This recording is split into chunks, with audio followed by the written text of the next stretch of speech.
Wow. All righty, Grace, why don't you go ahead and get started? Thank you, Ed. Hi, everyone. My name is Grace, and I'm the events producer at University Bookstore in Seattle. I'd like to welcome you to our event in celebration of two phenomenal authors and two powerful books. Cecilia Aragon, here to tell us about her latest, Flying Free, and Jan Redford, who will be discussing her new memoir, End of the Rope. First, I'd like to start off by thanking you all for supporting a local independent bookstore. University Bookstore is the oldest independent bookstore in the region. In fact, we're celebrating our 120th anniversary this year. We're always grateful for your patronage, and especially now in this pandemic year where the fate of bookstores and all small businesses is uncertain. We're currently open to the public 12 to 4 Monday through Sunday and also offer curbside pickup. Please check our website, ubookstore.com, for the latest information about our hours. Well, we've been looking forward to this event for quite some time. Cecilia Aragon is an author, airshow pilot, and the first Latina full professor in the College of Engineering at the University of Washington in Seattle. She co-authored Writers in the Secret Garden, has worked with Nobel Prize winners, taught astronauts to fly, and created musical simulations of the universe with rock stars. Her major awards for research and a stint at NASA designing software for Mars missions led President Obama to call her one of the top scientists and engineers in the country. Flying Free is a story of how Cecilia Aragon broke free from expectations and rose above her own limits by combining math and logic with her passion for flying in unexpected ways.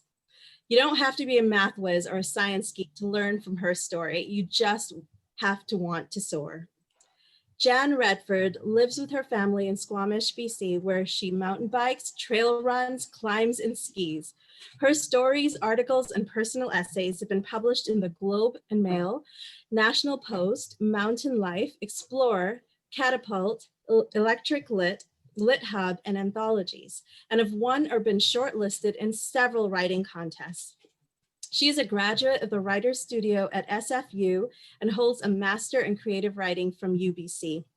A funny and gritty debut memoir, End of the Rope, Mountains, Marriage, and Motherhood, is Jan Redford's telling of heart-stopping adventures from being rescued off Incompetent to leading a group of bumbling cadets across a glacier. Just a few more things before we get started. We'll post the link to the books through the chat periodically, and you can click on them at any time to go to our website to purchase them.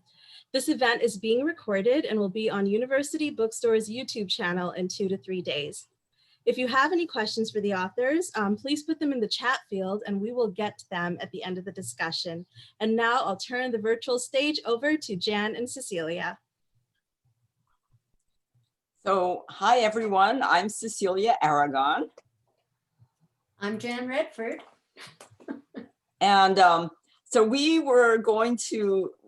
had all these great plans about how we were going to arrange, a formal discussion. And then we got on Zoom with each other and just started talking about our books and what they had in common and how each of them inspired us.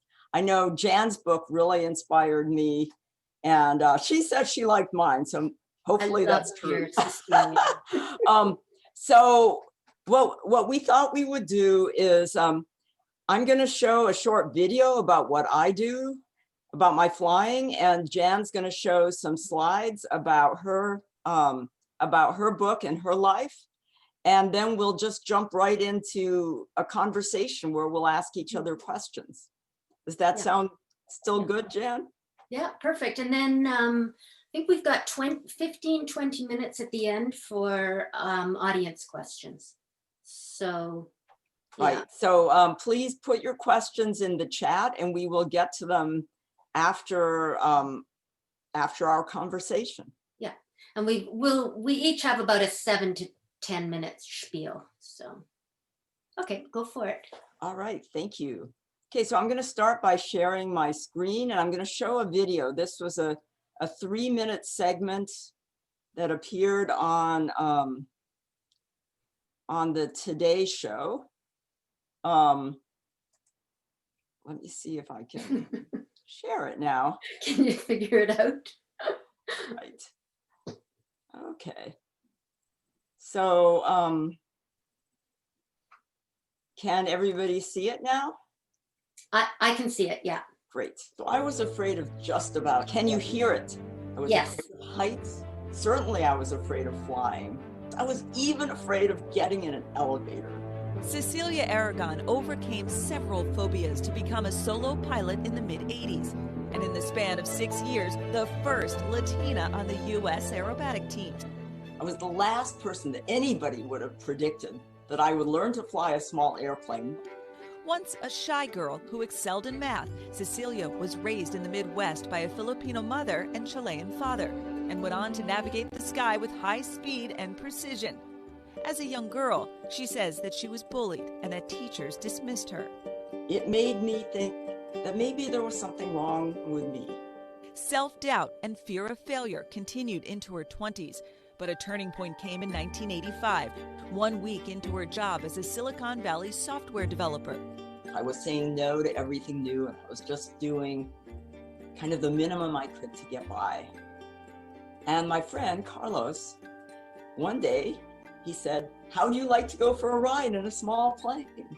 I decided that it was time to face my fears, just this once. We took off, and it was so beautiful. The moment convinced her to take lessons. Before I learned to fly, I was often depressed and sad, but as soon as the wheels left the ground, I felt something inside me lift. Soon after, she set her sights on aerobatics, but she had to overcome another challenge. I'm only 5'2" and 100 pounds. My feet didn't reach the rudder pedals. So I had a set of special shoes made, kind of like platform shoes. Cecilia has more than 60 contests under her belt. She even won a team bronze medal at the World Championships in 1994 before retiring from the sport. Each day, I would make myself do something that was just a little scary. You know, the first day I didn't say, "Oh, I'm going to go fly loops and rolls." No, the first day I just said, "I'm going to drive to the airport without throwing up." Strategies she used in the air helped this computer scientist chase dreams in another field where Latina women are also underrepresented. Cecilia earned her PhD in 2004. Then in 2009, her work was honored with the Presidential Early Career Award for scientists and engineers. I pointed my airplane straight at the ground at 250 miles an hour. If I can do that, I can apply for a job as a professor. So I did, and now I am a full professor at the University of Washington. It's the job I was born to do. I'm going to be talking about what I call human-centered data science. I believe really strongly that flying is what gave me freedom in life. I haven't stopped being afraid, but what I do know now is that whenever I am afraid, I turn to my inner strengths and I tell myself I can do this. Incredible advice. She's an amazing person. And Cecilia has also left her mark on computer science. She says when people access a database, chances are they're using software that she wrote. And with all of her accomplishments in male-dominated fields, she's also living out her dream of following in her father's footsteps. He, too, was a professor. If you're interested in hearing more of her story, the book, again, is called Flying Free. That's so good. We may not jump out of a plane or fly a plane, but we can push ourselves. And there are things you're scared to do. Right. And you just have to find it inside you to get through it. Take that first step. Yeah, it was very good. Hospitalized. All right. Everybody's clapping. Oh, okay. Thank you. Now, this is the weird part about being on Zoom is it's like talking into the void.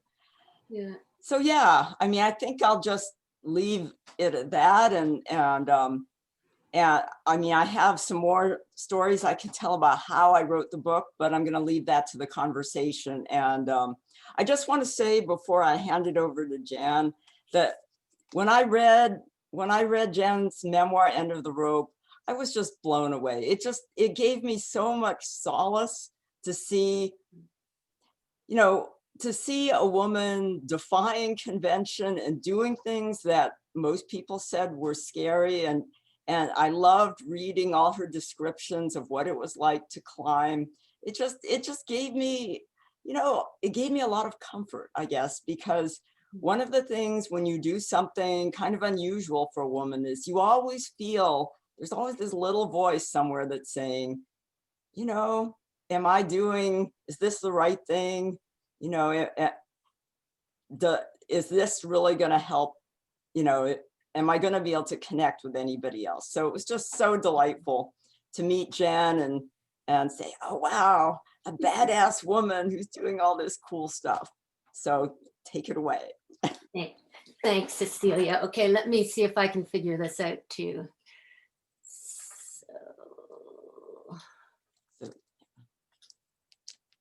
Okay. Okay, so that's working? Yes. Okay. Cecilia, thank you so much for inviting me into this conversation, because and thanks to the University Bookstore, especially Grace and Ed, who, yeah, you've made this quite easy. I haven't done one of these before. I had the good luck of having a book coming out pre-pandemic, so it was a little bit different. But also thanks to everybody out there. I can't see you, but I'm sure you're out there. And my book, I've got the two covers up here, is End of the Rope, Mountains, Marriage and Motherhood. And the blue one is the Canadian edition, which came out with Random House. And the American one, they went with a more climberly cover that came out with Counterpoint Press.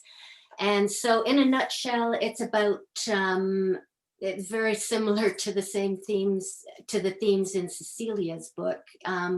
It's about my bumpy journey to developing an inner compass in the mountains, in relationships, and in life in general. It's essentially about developing self-trust. And so when I read Cecilia's memoir, like I said, we had so many themes in common. And the other day we gabbed for over an hour about them because we connected so much. And mainly it's about getting over fear and self-doubt to achieve really big dreams that seemed like, for me, the hurdles seemed insurmountable. And for me, I never wanted to fly a plane, and I still don't. But I did become a climber, which was an unlikely dream for someone from my background. And then I dreamt of going to university and then becoming a writer. So like Cecilia, I can trace my self-doubt right back to my childhood. I grew up with an alcoholic father who probably had PTSD from the Korean War, but anger and alcohol are a very bad mix. And let's see, there's my family up in Inuvik, NWT. And this is right after my little sister was born. I'm the little nose picker at the front there. But what I got from my family, my mom kept giving us the message that everything was fine, everything was normal, and I knew it wasn't. So my theory is that it taught me to distrust my own interpretation of reality. And so I developed what I called GDD, or general dread disorder, which I've brought right into adulthood, unfortunately.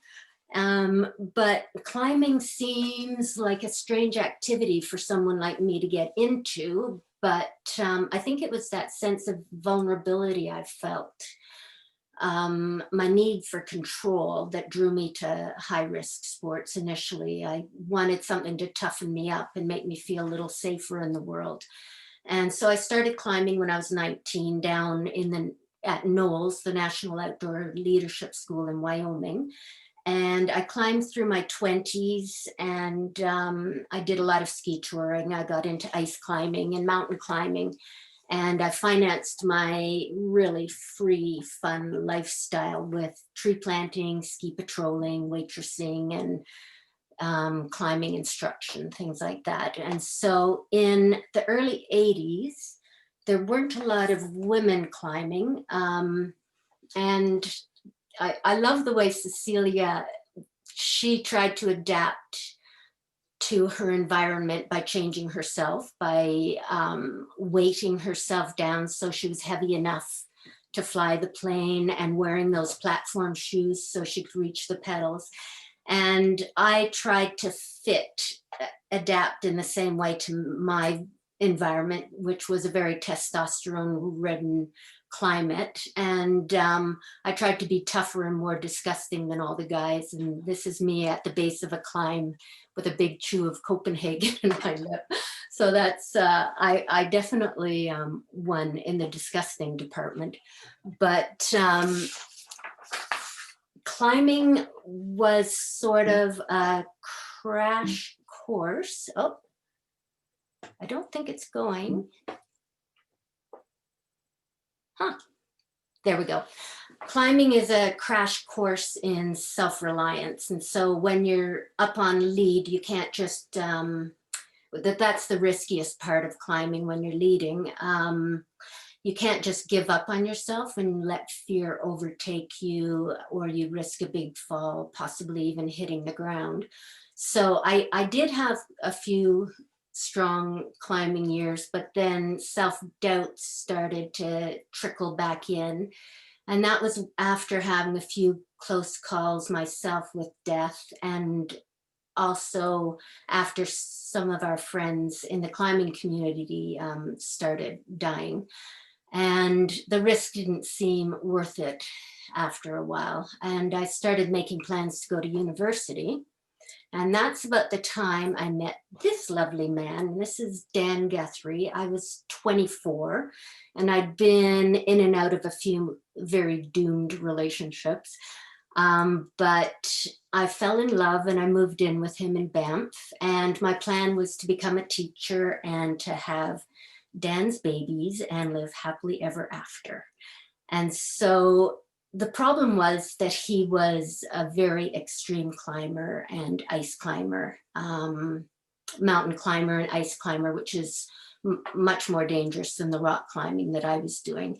And he had set his sights on climbing a big mountain in Alaska. And so this is Dan and our roommate Ian, just before I dropped them off at the Seattle airport to fly to Alaska. And that was May 1st, 1987. And then days later, they were avalanched off of this mountain, Mount Foraker, and they fell 3,000 feet.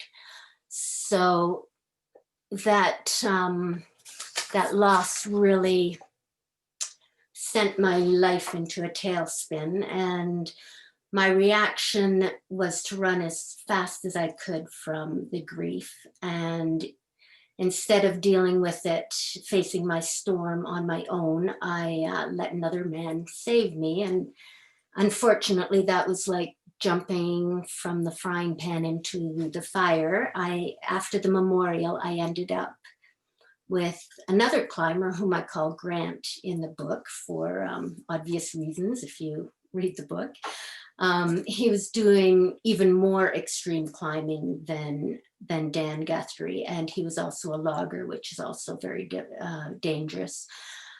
He was a real Marlboro man, really emotionally distant, and sometimes I wonder if I thought I could gain some control of my out of control emotions by through osmosis, just by being near him. But months after we got together, I was pregnant and waiting to see if my new husband was dead or alive on a Himalayan peak that they called a killer mountain in Nanga Parbat. And a week before Jenna was born, he did make it home alive. And this is my daughter. So we did what we could to make the marriage work. And we bought a beautiful house on an acreage in British Columbia. And we got a dog named Chaba, and we had a second baby, Sam. We kept digging ourselves in deeper, trying to make it work. But apparently, according to my ex-mother-in-law, I've read too many books by Gloria Steinem, and I was unable to tolerate my new role in life as a a logger's wife. So I set my sights back on university. And I think what I equated education with financial independence, which would give me more control over my life. And then I could be in my marriage out of choice, not necessity. And so the problem was I lived out in the bush with two young kids. We were almost 4 hours from the closest university. We had very little money, and I didn't know if I was smart enough to even get my degree, and my husband was dead set against it. So I think it was the self-reliance that I developed through climbing that contributed to my ability to finally muster up the courage to get myself to university. And I also realized I didn't want to keep waiting for somebody else's approval to chase my dreams. And so this is the age my kids were 20 months and 5 when I went to Calgary to go to university. And that's where I end the memoir. I can assure you things got a lot more difficult before they got better, but I didn't want to put the reader through 4 more years of misery. So I found it really terrifying to publish my book, especially the part about my marriage. There's a lot of people that are in my memoir that don't particularly want to be in my memoir. But at one point, I felt like I was doing the same thing with my story. I was waiting for other people's approval, just like I had been to take the lead or to go to university. And so I bit the bullet and I did it. And that's me in Toronto at the Random House office a couple of years ago, 2018. And I'm gonna go back to Cecilia if I can figure this out. There we go. All right. Okay, so am I back? Okay. Great. So thanks, Jan. So shall we just go through and ask each other some of the questions we decided? Yeah. Yeah. So yeah, the first one I have for you is, both of us in our books write about women doing something risky, non-traditional, and challenging. And what do you think are the benefits to women of doing something like that? Well, I think it has a lot to do with fighting the conditioning that we all were put through as girls. I remember wanting to be a boy, and it took me years before I realized I didn't want to be a boy. I wanted to do the things that boys could do. And I mean, I know I am kind of old, but I'm not that old that we should have been conditioned that harshly into our gender roles. But I had a boyfriend that said, what did he say? You're a boy in girls' clothing or something ridiculous like that. And I was a tomboy. I was really active, and I wanted to break free of those roles. And not everybody has to go to high risk sports to do that, but it's a great way to just completely crash all the barriers, I guess. But unfortunately, you do bring your own conditioning into the sport, which is what I was fighting against when I was climbing, was always fighting against this feeling that I still wanted to be taken care of and rescued out there. So for me, it wasn't just being in high risk sports that helped me grow. It was climbing with other women or with guys that couldn't climb as well as me. So I have to take the lead. So yeah, no, that's interesting how similar that is to my own background. So for me, I mean, I didn't want to be taken care of, but I was very afraid. I mean, I was so scared of everything that you could imagine. I remember being scared to get in an elevator. I didn't like shaking hands with people because it terrified me. And it made my life just become more and more narrow. And, so I for me, it got to the point, when I was 25 and I was living this exceedingly narrow life. And I think a big part of it was how I was raised as a child, because I grew up in a small Midwestern town, and it's not the people, most of the people were fine. They were nice people. They weren't trying to be to me, although there were some exceptions. But the problem is there's this screwed up system in this country, and every time I had a teacher tell me, oh, you must have, did you plagiarize this essay? Because somebody like you, a daughter of immigrants, both my parents had thick accents, you couldn't possibly have such a large vocabulary. So you must have gotten these words from somewhere else. Wow. And, when you get that from teachers and from classmates, you start internalizing it and thinking that you yourself are not worthwhile. Mhm. And so for me, what was valuable to me by doing this really scary thing of flying aerobatics and facing death was that I was proving not just to other people, but to myself, that I was worthwhile, that I was courageous, that I could do something other than just sort of hide in a corner. And that was really powerful to know that I could face death. And if I could face death, then that meant I could go to school and get a degree in math or computer science, which is something that, my seventh grade teacher told me, why are you working so hard in math? You should be getting a boyfriend. There was all this push toward be a more traditional girl, be a more traditional Latina. Don't go beyond your station. Yeah. Did that come from your family too?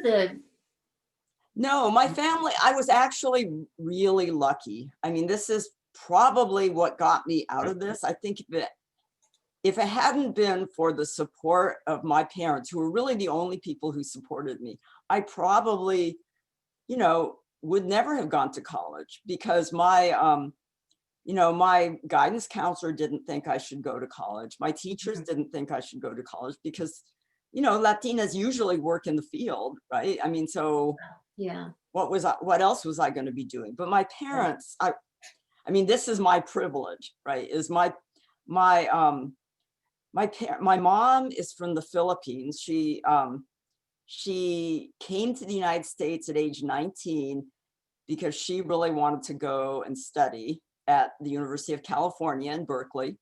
And my dad came from South America, and he wanted to study physics. And at the time, there was no advanced physics in his entire country. And both of them were struggling with poverty at first. And so my dad couldn't afford to leave and study physics. And he was pretty discouraged. But then this anonymous benefactor said, well, he's one of the best physics students we've ever had.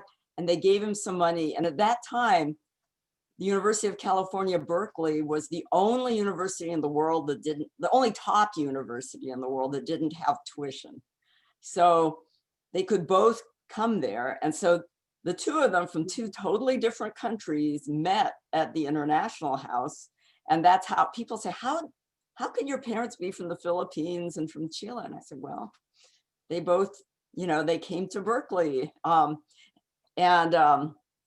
It's interesting because, our vice president-elect, Kamala Harris, also had a similar background because her parents also came from two different countries and met at UC Berkeley, except from Jamaica and India. So, it's kind of cool to see a mixed race person with immigrant parents. Yeah. It's like I have somebody now I can look up to. Yeah. Yeah, I did a panel in Banff a few years ago that we called a summit of one's own, I guess. And one thing that kept coming up is you can't be her if you can't see her, and that, I mean, that's why it's so much more spectacular that you got into the kind of flying that you got into. For me, there were more climbers in the field than there were pilots in your field, but there weren't as many leaders, and it was still okay to be kind of a cute climbing girlfriend, which is what I was always trying not to. Well, for one, I wasn't very cute with a great big chew in my mouth, so I took care of that quite quickly. But yeah, it was. I think the men in your field were probably pretty shocked to see you, weren't they? It sounds like they were supportive, though. From your book, it sounds like they were very supportive. Yeah, I mean, so there were not very many women pilots. There still are only about 8 to 10% of the pilots' licenses in the United States are held by women. And yeah, so it was unusual. And I did get some of these comments, like I remember taxiing in my airplane after a flight, and this big old guy with a beer in his hand says to me, "You fly this thing?" You know, and I kind of wanted to say, "No, I'm just taxiing it around for my boyfriend." Yeah. But the vast majority of pilots were really supportive. And as a matter of fact, I think the aviation community gave me something that I kind of missed as a child, which was a supportive community. Being the only, really, I was one of the few Latinas in my hometown, and I don't think people really quite knew how to react to me. But when I became a pilot, when I would land at an airport in this interesting airplane, I was just a pilot, and that was what was interesting to people. And I wasn't really attractive. I was kind of all messed up from, my hair was a mess from flying in the plane. And one person said to me, "You kind of look like you were rode hard and put away wet." So I think but actually I think that was kind of a benefit, because I got to be seen as a person, not as a sex object, right? Yeah. And it was really cool. I mean, so I'm going to tell a little story. So this is an example of how I was treated. So I landed at this airport in Texas after a long cross-country flight, and I was flying in this little biplane called the Pitts, which is a well-known aerobatic airplane. It's only 15 feet of wingspan, so it's tiny, and only one seat. And it has a reputation of being kind of challenging to fly. So I landed in this small airport in Texas, and I taxi up to the office, and I was really tired, and I wanted to get something to eat. But in those days, there was no, this was before, people had cell phones, or the internet was widespread. And so you kind of would land in an airport and then find out what there was. And so I said, "Oh, is there a restaurant on the field?" And they said, "No." And then I said, "Well, can I borrow? Is there a lot of airports have either have a car you can borrow or rent on the field, and you can drive into town to get lunch?" But it turned out another pilot had taken the airport car. So I was like, "Oh, I'm so hungry." And then this guy who's there were a bunch of people just sitting around the office talking about flying. This is kind of a common event at most small airports. And he says, "Well, you can borrow my car to go to the airport." And I said, "Wow, thank you." I'm like, this guy's just going to let me take his car. He didn't even know you, eh? What? He didn't even know you? No, he didn't know. He had no idea who I was. I mean, I was just somebody. I mean, I guess he figured, well, her airplane's on the field, so she's not going to steal my car. Yeah. Right. But then I get out to the car, and it's a Ferrari. And I said, "Nice. You're going to let me drive your Ferrari?" And he says, "Oh, you can fly a Pitts. I'm sure you can drive a Ferrari." Wow. With your platform shoes. Yeah, right. So, so that was it. So I just felt accepted as a person. Yeah. Whereas, growing up, it seemed that teachers in particular, and sometimes other kids, would see me as this, this Latina girl, somebody who was different, somebody whose parents spoke with accents, who wasn't from here. And they saw that first before they saw what I could do. Whereas in the aviation community, they saw what I could do and they valued me for my skill in flying. Yeah. And that was really all I wanted, was to be valued for what I could accomplish. Yeah. Well, and it looks like we were both looking for a sense of belonging and a sense of community, and maybe partly because of the way we grew up. But I found it interesting with your family. I know they were supportive, but something that you wrote really struck me. It was you had been bullied at school and actually quite abused by the boys, and you told your mother about it, or you tried to. You didn't actually tell her about it, and she just told you not to be so dramatic. And I remember hearing that. My sister's out there somewhere too, so she's going to say, Jan, you are dramatic. But my mother would always say, I can still hear her voice, oh, Jan, must you be so dramatic? And it does something to you when you grow up. It was almost like I was too much for people. And when I got out in the world of climbing, there were so many very interesting climbers that I no longer was the weirdest one in the bunch. And yeah, and I really felt like I fit in with my new bunch of misfits. And it sounds like you weren't trying to fit in with a bunch of misfits, but Well, yeah. I mean, there's all sorts of jokes about pilots and Yeah. how weird they are. Yeah. Yeah. But when your mother told you not to be so dramatic and you knew you couldn't tell her these stories, do you think that's did what it did to me, where I didn't really feel trusted? I didn't feel listened to, I guess. Yeah, I mean, I I think in that moment, so this is an incident from the memoir where I talk about kind of a really bad event. And my mother was kind of tending to my wounds, and in that, and she didn't understand that, other humans had actually assaulted me. And in that moment, I realized that she had no concept of what racism was like. She'd grown up in the Philippines where, everybody was the same race.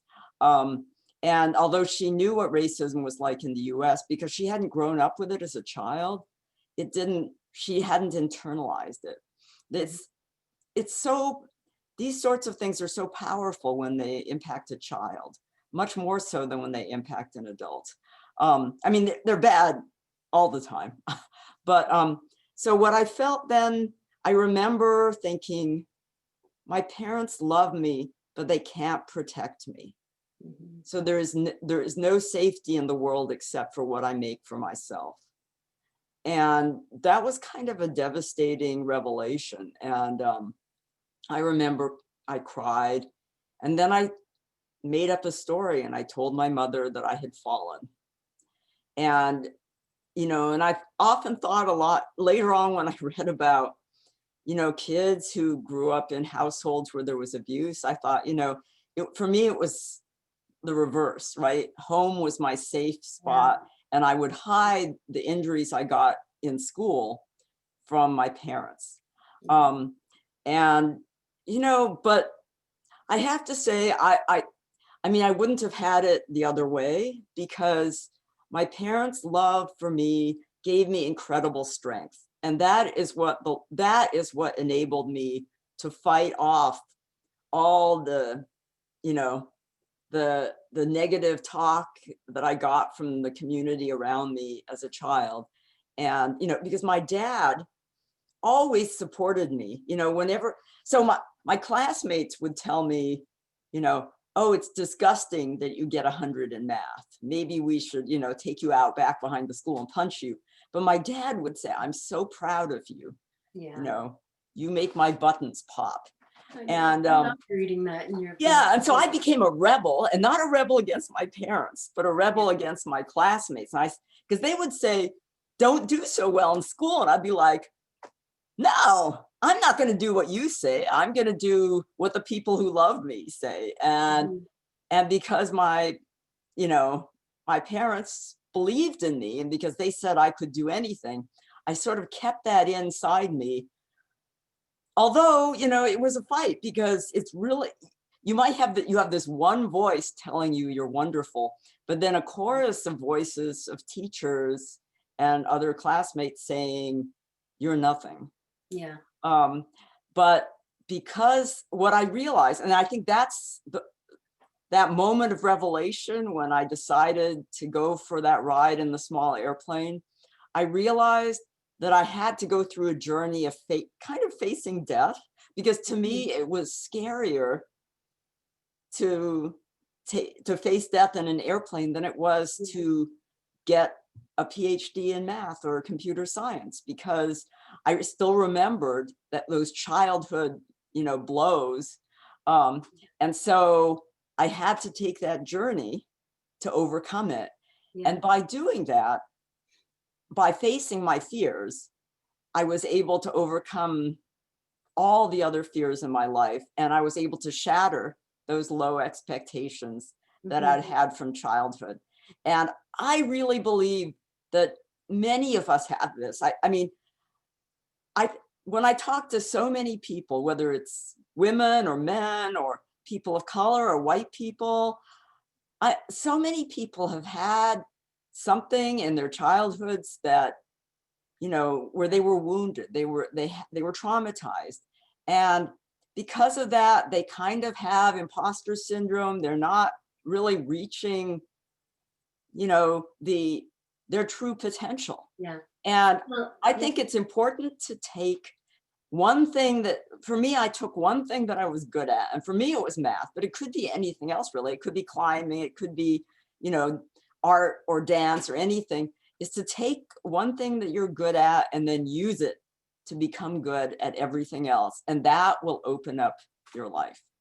But isn't it interesting that we chose something so high risk and then we went the other direction? Because for me, when I started climbing, I don't think I was actually scared enough, which is why I got into so many pickles. But that has never been said about me. I was scared of things that most people would say is not scary. So I mean, elevators, escalators, climbing a ladder. Yeah, but I ended up being more afraid of when my book came out. The most terrifying thing for me was public speaking.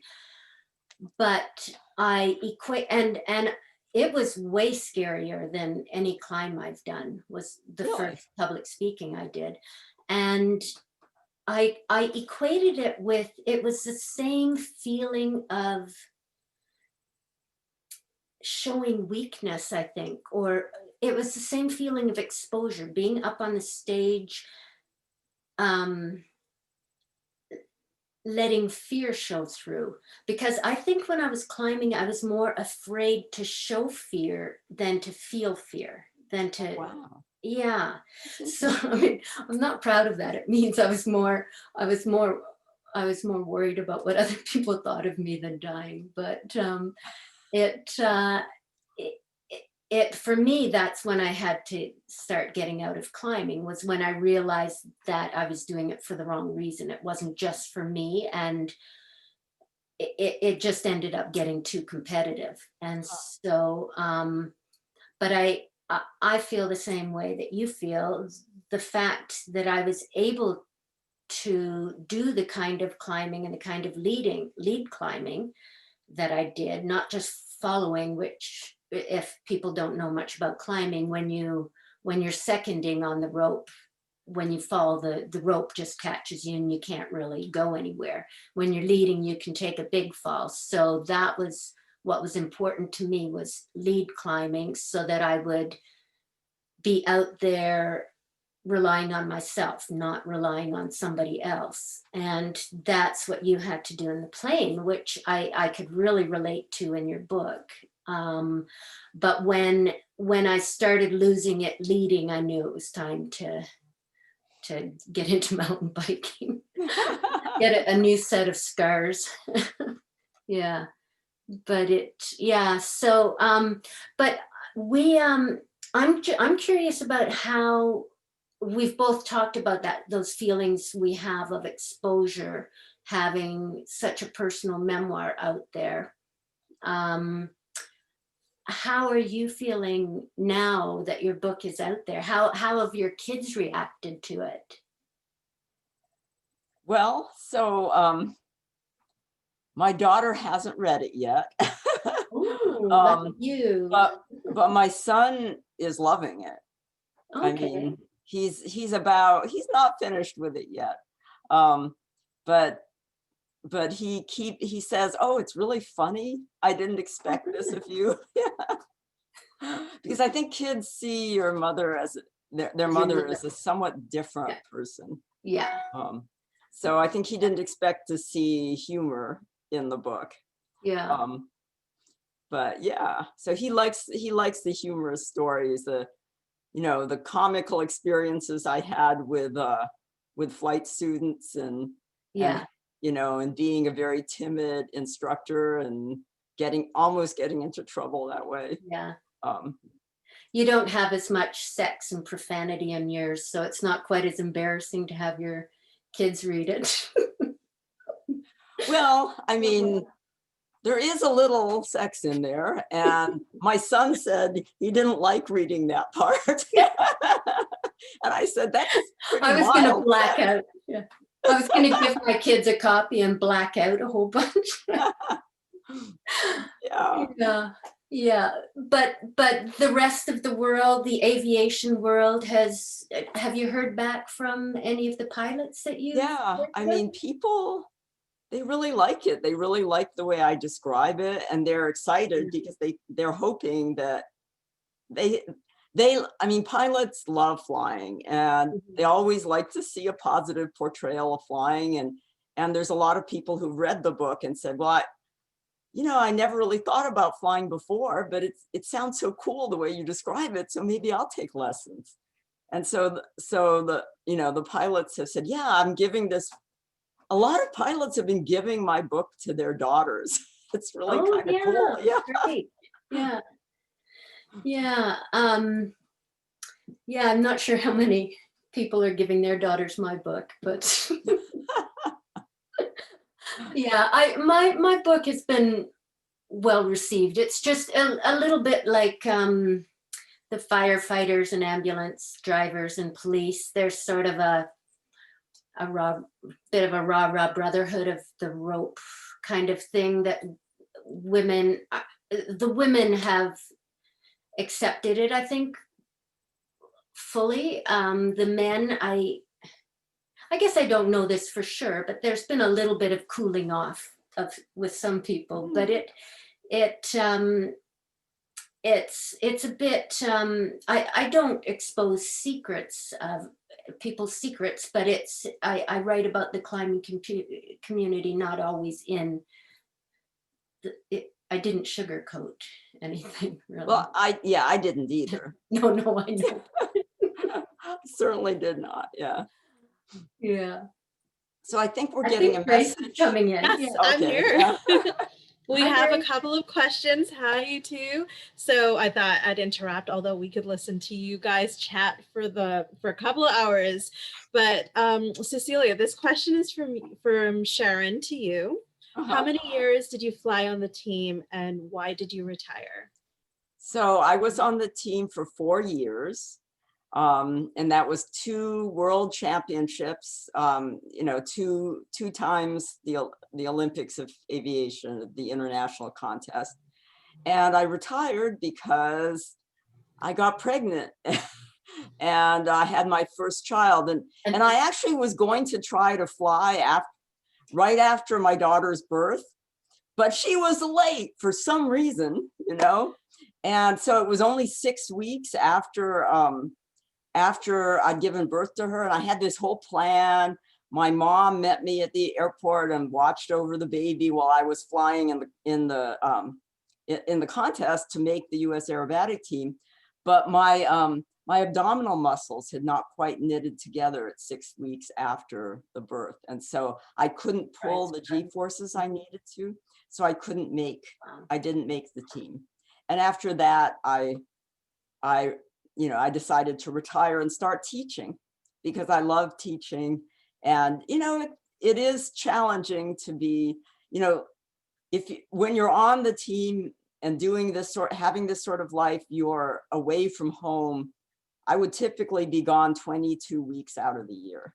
And so that's hard to do with a baby.